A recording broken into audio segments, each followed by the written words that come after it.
Episode 11 start होता है। साची अपने रेस्टोरेंट में काम कर रही थी। उसकी मॉम उसे मदद के लिए थैंक यू कहती है और उसके डैड उसके वापस आने पे बहुत खुश थे, पर साची कहती है कि वो वापस नहीं आई है, वो बस हेल्प करने आई थी। वो अपना काम करके फिर वहाँ से चले जाती है। मॉम और डैड साची के बारे में बात कर रहे थे कि ये वापस क्यों नहीं आना चाहती। मॉम कहती है साची बहुत जिद्दी है और पता नहीं वो नागी से कब बड़ी होगी। नागी लिविंग रूम में बैठकर बारिश देख रहा था और वो सोच रहा था कि साची सही से घर पहुंची होगी या नहीं। फिर वहाँ एरिका आती है और उससे डिटर्जेंट के बारे में पूछ रही थी, पर इतने में बिजली कड़कती है और उनके घर की लाइट चले जाती है। नागी एरिका को फ्लैश ऑन करने के लिए कहता है। एरिका अपना फोन ऑन करती है और वो दोनों एक दूसरे के बहुत करीब बैठे हुए थे। फिर वो दोनों शर्मा के एक दूसरे से दूर चले जाते हैं। एरिका नागी से कहती है तुम इतने डरपोक हो कि तुम्हें एक लड़की का सहारा चाहिए। नागी कहता है तुम ही मेरे पास आई थी। नागी कहता है कि वो लोग इस प्रॉब्लम का कुछ नहीं कर सकते और अब उन्हें सिर्फ वेट करना होगा। एरिका कहती है उसे पता है इन सब के पीछे किसका हाथ है। एलियंस ने इस दुनिया पे हमला किया है और वो हमारी पृथ्वी को खत्म करना चाहते हैं। और फिर वो नागी को अपने साथ भागने के लिए कहती है। नागी कहता है तुम बकवास मत करो, यहीं पे रुकना, मैं अपना फोन लेके आता हूँ। पर उसके पास एरिका आती है और कहती है कि मुझे अकेला छोड़कर मत जाओ। फिर वो दोनों साथ में ही फोन लेने जाते हैं। एरिका नागी से पूछती है तुम ऐसी सिचुएशन में कैसे शांत रह लेते हो। नागी बताता है उसे इन सब चीजों की आदत है, वो जहाँ रहता था वहाँ अक्सर पावर कट होता रहता था। नागी अपने रूम में जाता है और वो अपना फोन लेता है, पर उसका फोन डिस्चार्ज हो चुका था। एरिका उसे कहती है तुम अपना फोन ढंग से चार्ज किया करो, पर एरिका के फोन में भी चार्ज नहीं था और वो फोन भी बंद हो जाता है। फिर वो दोनों एक कैंडल जलाते हैं। नागी एरिका से पूछता है क्या उसके पास कोई पावर बैंक है। एरिका कहती है उसके पास पावर बैंक तो है, पर वो उन्हें भी चार्ज नहीं करती। फिर एरिका नागी से कहती है उसे इस सिचुएशन में ऐसा लग रहा है जैसे ये किसी गरीब परिवार के लिए दिवाली हो। नागी उससे कहता है कि तुम्हें अमीर गरीब नहीं करना चाहिए, हम सब इंसान है और इंसानियत सबसे ऊपर होती है। वो दोनों काफी देर तक ऐसे ही बैठे हुए थे। एरिका नागी से पूछती है तुम्हें यहाँ कैसा लग रहा है, मतलब मुझसे मिलने के बाद। नागी कहता है तुम मुझसे ऐसा सवाल क्यों पूछ रही हो। एरिका कहती है क्योंकि तुमसे मिलने के बाद मुझे यहाँ बहुत मजा आ रहा है। वो नागी से मिली, फिर उसने स्कूल चेंज किया, उसे सेगावा जैसी एक अच्छी फ्रेंड मिली और फिर वो अपनी बहन साची से मिली जिसके साथ उसने बहुत सारी मेमोरीज बनाई हैं। एरिका यहाँ ऐसी लाइफ जी रही है जो वो उस घर में कभी नहीं जी पाती। नागी कहता है उसे भी यहाँ बहुत मजा आ रहा है। फिर एरिका नागी को बताती है उनके एंट्रेंस गेट पे एक इमरजेंसी किट हो सकती है और वो उसे वो किट लाने के लिए कहती है। नागी जाने के लिए तैयार हो जाता है और वो अपने साथ कैंडल ले जा रहा था, पर एरिका उसे कैंडल ले जाने से मना कर देती है क्योंकि उसे भी डर लग रहा था। फिर नागी बिना कैंडल के अंधेरे में ही जाता है। वो वहाँ जाता है और देखता है नीचे पानी गिरा हुआ था। वो सीलिंग चेक करता है कि कहीं से लीकेज ना हो, पर उसका पैर फिसल जाता है और उसके पीछे साची खड़ी थी जिससे वो टकरा जाता है और उन दोनों का फ्रेंच किस हो जाता है। नागी को लगता है वो एरिका है और वो उससे माफी मांगने लगता है और कहता है ये सब गलती से हुआ, उसका बस पैर फिसल गया था। पर फिर इतने में लाइट आ जाती है और नागी देखता है वो साची है। नागी उससे पूछता है वो यहाँ क्या कर रही है। साची बताती है वो अभी अभी घर से आई है। फिर वो उसे चिल्लाता है कि उसे ऐसे चोर टाइप नहीं घुसना चाहिए था। साची कहती है यहाँ इतना अंधेरा था कि उसे कुछ दिख ही नहीं रहा था। फिर नागी कहता है जो भी हुआ उसे भूल जाओ क्योंकि वो सब गलती से हुआ था। नागी को एरिका बुला रही थी और वो उसके पास चले जाता है। साची वहीं खड़ी थी और वो उसी चीज के बारे में सोचे जा रही थी। वो कह रही थी कि वो इस चीज के बारे में कभी नहीं भूल सकती। साची स्कूल जा रही थी और नागी उसे ब्रेकफास्ट करने के लिए कहता है, पर वो मना कर देती है और वहाँ से चले जाती है। सीन चेंज होता है। साची क्लास में बैठी हुई थी और उसके पास उसके दोस्त आते हैं। वो लोग एक शो के बारे में बात कर रहे थे, पर साची ने उसका लास्ट एपिसोड नहीं देखा था, तो वो लोग उसी चीज के बारे में बात कर रहे थे।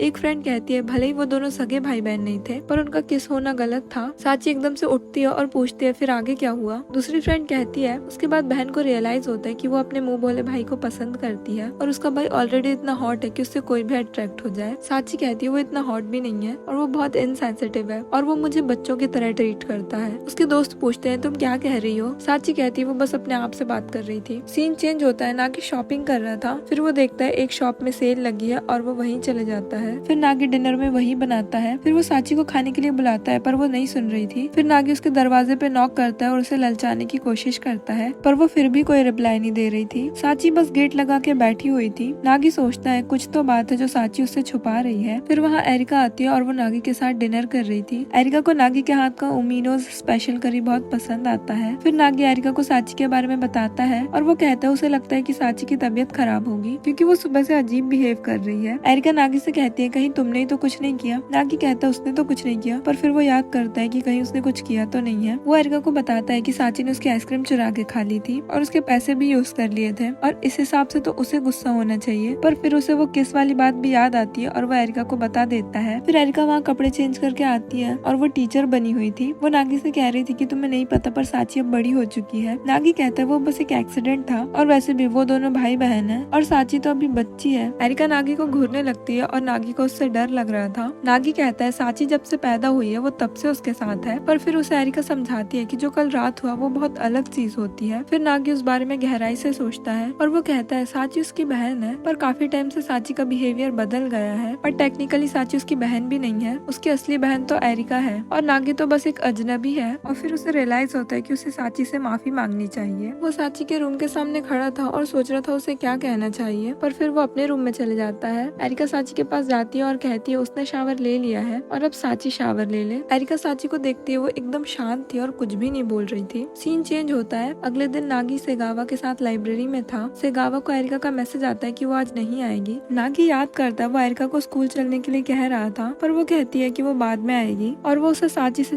जल्द माफी मांगने के लिए भी कहती है। नागी इन्हीं चीजों पर ओवरथिंक कर रहा था और वो अपनी पढ़ाई पे बिल्कुल फोकस नहीं कर पा रहा था। सेगावा ये देख लेती है और नागी से पूछती है उसे क्या हुआ है। नागी बताता है उसने हमेशा से किताबें ही पढ़ी, वो इंसान नहीं पढ़ पाया और वो बहुत इनसेंसिटिव है और वो जाने अनजाने में अपनों को हर्ट कर देता है। वो किसी से माफी मांगना चाहता है पर उसे नहीं पता कि माफी मांगने से सब ठीक होगा या नहीं। सेगावा कहती है मैंने तुम्हारे बारे में कुछ सुना था एरिका से, वो तुम्हें झंडू कहती है और ये बात सच है। नागी को ये सुन के झटका लगता है। वो ऐसा इसलिए कह रही थी क्योंकि नागी को पता था कि वो एंगेज्ड है, पर फिर भी वो उसके पीछे पड़ा हुआ है और उसने सबके सामने सेगावा को चैलेंज किया था, जिसकी वजह से सेगावा को बहुत एम्बैरेसमेंट फील हुई। नागी सेगावा से इस चीज के लिए माफी मांगने लगता है। सेगावा कहती है उसे नागी की एक चीज बहुत पसंद है और वो है स्ट्रेट फॉरवर्डनेस। फिर वो नागी को एक नोट लिख के देती है जिसमें गुड लक लिखा हुआ था। वो कहती है जाओ और उससे माफी मांग लो, सब ठीक हो जाएगा। साची अपने रूम में ही थी और गेट पर नागी खड़ा था। वो साची से माफी मांगता है और कहता है मुझे माफ कर दो, जो भी हुआ अनजाने में हुआ, पर मैं अपने बिहेवियर के लिए शर्मिंदा हूँ और मैंने डिसाइड किया कि अब मैं तुम्हें अपनी छोटी बहन की तरह नहीं बल्कि एक मैच्योर लड़की की तरह ट्रीट करूंगा। ये सब सुन के साची गेट पे आती है और नागी उसे बाहर बुला रहा था। साची गेट खोलती है और नागी के सर पे चोट लग जाती है क्योंकि वो गेट से टिक कर खड़ा हुआ था। और फिर साची नागी से खाना लगाने के लिए कहती है पर वो मना कर देता है। सीन चेंज होता है। एरिका साची के रूम में जाती है। साची थोड़ी स्ट्रेचिंग कर रही थी और एरिका कहती है लगता है सब ठीक हो गया। साची कहती है अब आएगी मुझे चैन की नींद और फिर वो दोनों सो जाते हैं और एपिसोड यहीं पर एंड हो जाता है। Don't forget to subscribe. मिलते हैं अगले वीडियो में, तब तक के लिए सायोनारा।